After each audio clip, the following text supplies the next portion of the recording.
Halo semuanya, hari ini gue bersama Hai guys. Alicia Eva atau Eva Alicia. Yes, aku Eva. Itu Alicia Eva karena kehabisan username, Kak. Jadi ceritanya adalah gue waktu itu lagi ada talk show dan ternyata pengisinya Eva ini. Gue ketemu Eva ini pas ngisi talk show pakai sepatu pink dan hari ini gue pakai sepatu pink juga. Iya. Selalu paling mencolok. Selalu paling mencolok, emang kayak gitu sih. Kalau udah pendek harus mentereng sih. Oke, kita akan jalan ngobrol sambil ngopi sambil makan juga di daerah sini ya, di daerah Kemang ya. Iya. Mari let's go. Eva, aku tuh tertarik banget ngobrol ya. Aku ngerasa kamu tuh jujur banget ketika di atas panggung itu ngobrolin soal kegelisahan jadi kreator ya kan. Apalagi kamu masih muda kan. Umur kamu berapa? Aku 21, Kak. Aku juga 21. Oh iya. Tapi 21 windu. Oh. Dikali 8.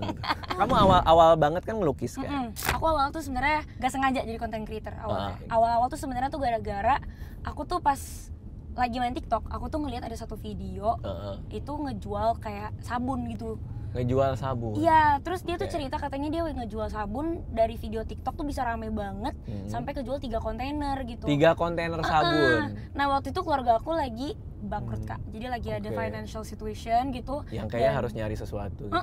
Terus aku tuh waktu itu jualan kalung. Berarti ini sebelum masuk ke TikTok udah punya bisnis sendiri? Iya, tapi atau kayak kebalik? Udah di TikTok dulu baru kayak, gue mau bikin apa nih gitu? Punya bisnis, tapi punya bisnis masih kecil-kecilan kayak follower baru 100 gitu, Kak.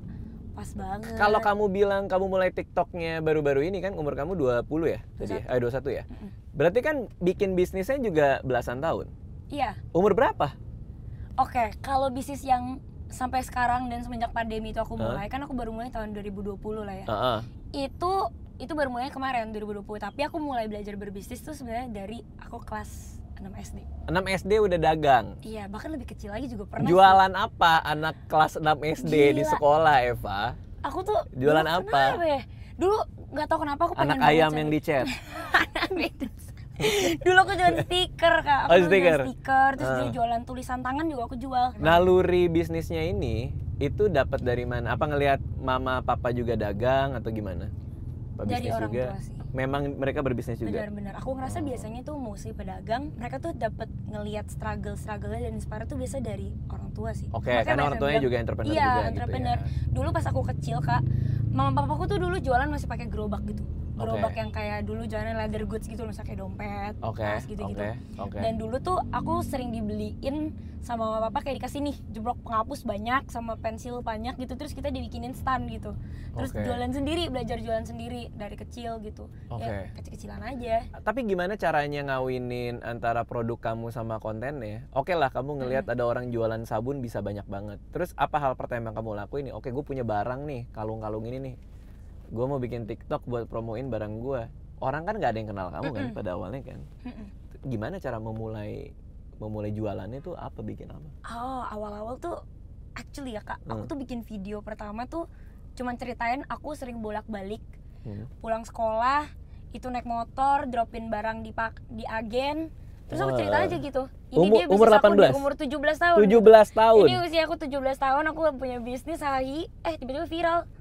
1,5 juta views gitu. Itu video pertama aku yang viral dan itu nunjukin aku kayak wow, ternyata kamu tuh nggak perlu jago atau perlu big dulu gitu to start showing yourself gitu, to be proud of yourself.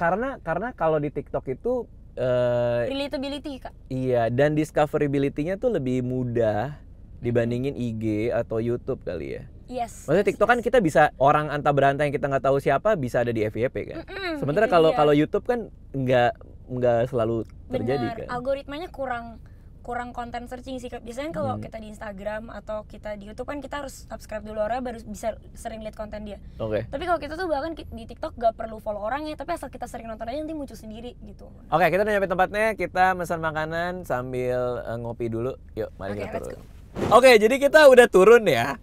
Terus kita masuk ke dalam. Terus tadi kita mau ngobrol ada di sofa situ kan. Cuman tempatnya rame dan kan supaya audionya juga jelas. Jadi kita tadi minta boleh nggak ya musiknya dikecilin, tapi kayaknya karena rame kan jadi nggak bisa. Cuma nggak apa-apa, kita makan di mobil ya. Kita pindah, tetap dapat lah vibe cafe-nya kan. Yang penting vibe cafe-nya ya, vibe cafe-nya tetap di cafe. Iya. Untung boleh nih kita makan di sini nih. Piringnya gue bawa sekalian nih. Gimana cara translate-nya ke bisnis kamu? Gimana caranya supaya si usaha kalungnya ini jadi ngikut rame juga? Kan kontennya a day in my life. Iya, kontennya tuh cuman yang kayak sharing-sharing hidup personal aja ya. Tapi sebenarnya yang aku sadar tuh Kak, having a human behind the brand itu kayak penting banget sih.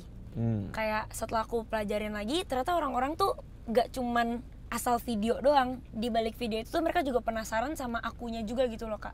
Dan kalau misalnya mereka udah percaya sama akunya as a creator, as Eva gitu ya, they will immediately trust everything yang aku kerjain gitu. Misalnya kayak hard work aku, dia bisa lihat kayak Eva tuh kualitasnya seperti apa, jadi produknya pasti kualitas seperti apa gitu-gitu. Jadi itu kayak lumayan natural aja sih, dari konten-konten yang bahasanya soft selling banget, yang konsepnya cuma kayak cerita-cerita di in the life, sharing kayak tips-tips imut-imut kayak anak SMA bisa sharing apa sih tentang bisnis, yang gitu-gitu tuh mereka jadi pengen support juga gitu loh Kak. Oke. Iya. Sampai berapa lama akhirnya kamu mutusin oke gue pakai ini buat jualan produk gue? Oke. Ada nggak rasa di mana, aduh gue udah banyak yang ngikutin nih, kalau gue jualan jadi kayak gimana gitu? Itu tuh awal-awal tuh kayak belum ada. Aku beruntung banget waktu itu TikTok masih awal-awal baru datang banget ke Indonesia. Aku salah satu mungkin kreator pertama yang ngejualin produk dan marketing storytelling tuh di TikTok gitu. Jadi aku tuh ngeliat gap di marketnya tuh kayak gini Kak.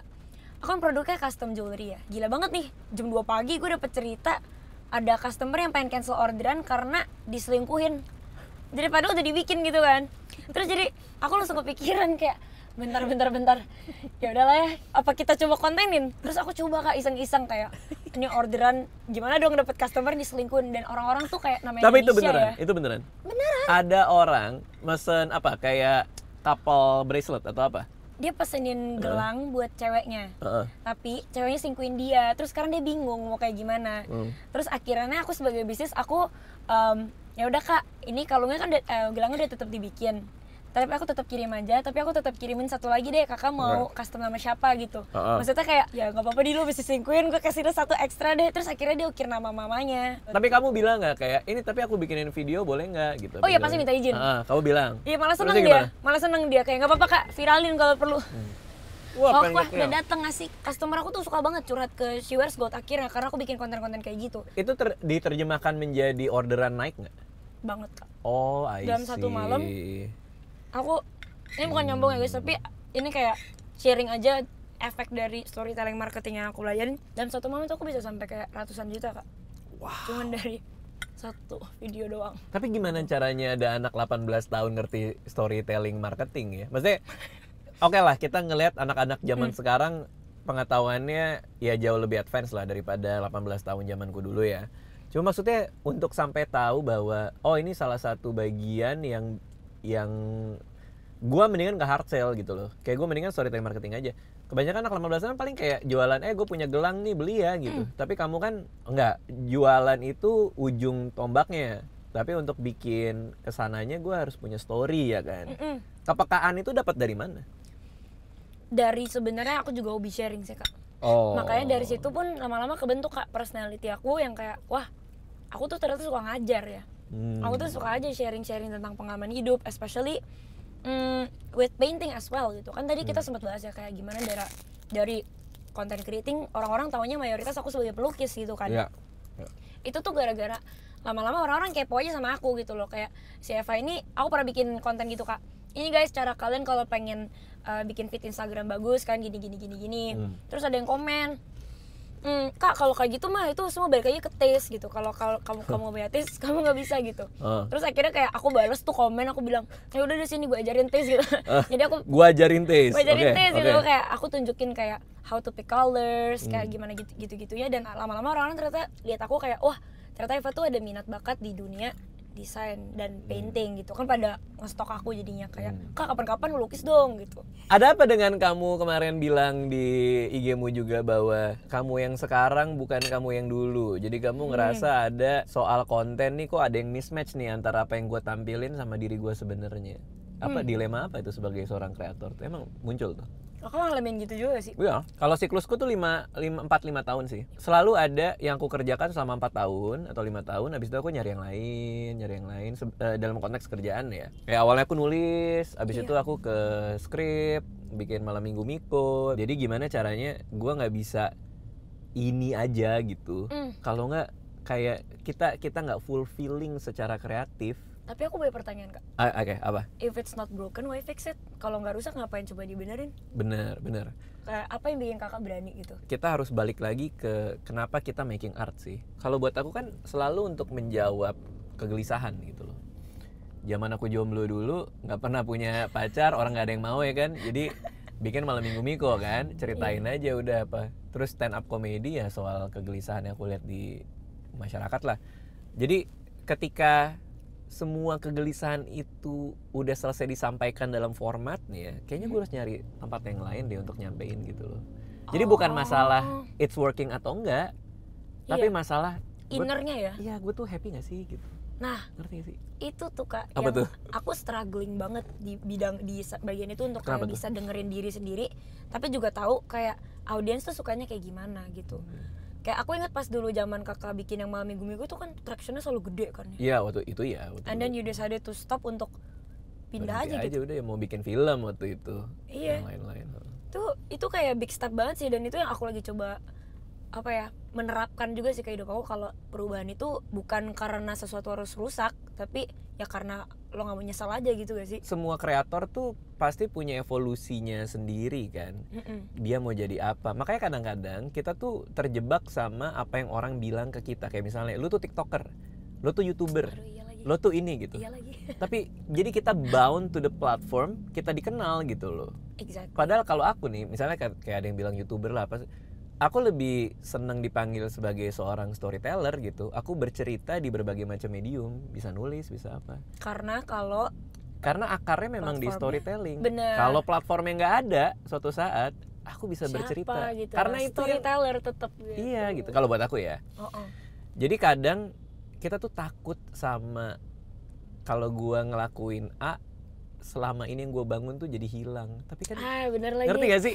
Aduh iya lagi. Tapi kita nggak tahu pintu yang akan kita buka kayak gimana. Bener, ya kan? Karena kita cuma stuck di label itu aja. Kalau platformnya hilang, kita siapa? Bener. Gitu. Kamu tuh masih panjang banget sih. Kamu akan mencoba dan belajar dan mungkin happy, mungkin gak happy, mungkin berhasil, mungkin gagal, tapi it's a part of the journey lah. Iya. Tapi jadi next apa? Next, I'm looking forward to be myself sih, dan gak membenci sosial media sih. Kayak aku akhir-akhir ini juga pun lagi kayak pikirin banget in terms of art ya. Kan kita sama-sama seniman lah ya, you right? Aku ngelukis gitu ya. Apa yang kakak tulis matters to you, can you respect your work? Aku juga lagi coba mencari itu sih. Can I respect my artworks gitu? Aku pengen belajar lagi. Kayak kemarin aku udah kayak ngobrol-ngobrol sama beberapa maestro yang bener-bener pelukis gitu loh. Aku pengen belajar lagi dari mereka tuh. Ya energize lah ya. Energize gitu, pergi ke museum-museum, galeri-galeri, dan lihat-lihat gitu, benar-benar buka mata lagi. Oke, itu obrolan kita hari ini. Kalau mau follow Eva bisa di mana IG-nya? Bisa di @alishaeva9. Kalau TikTok-nya sama juga? Sama juga, ya. YouTube ada nggak? YouTube ada juga. Aku bikin podcast nanti main-main ya. Oh iya, nanti aku main Blank Canvas ya. Iya. Iya. Namanya biar orang-orang kalau datang tuh kayak ya udah ini kanvas kosong aja, gue mau cerita apapun boleh. Iya, itu filosofinya menarik banget sih. Yes. Thank you semua yang udah nonton ya. Thank you guys. Bye.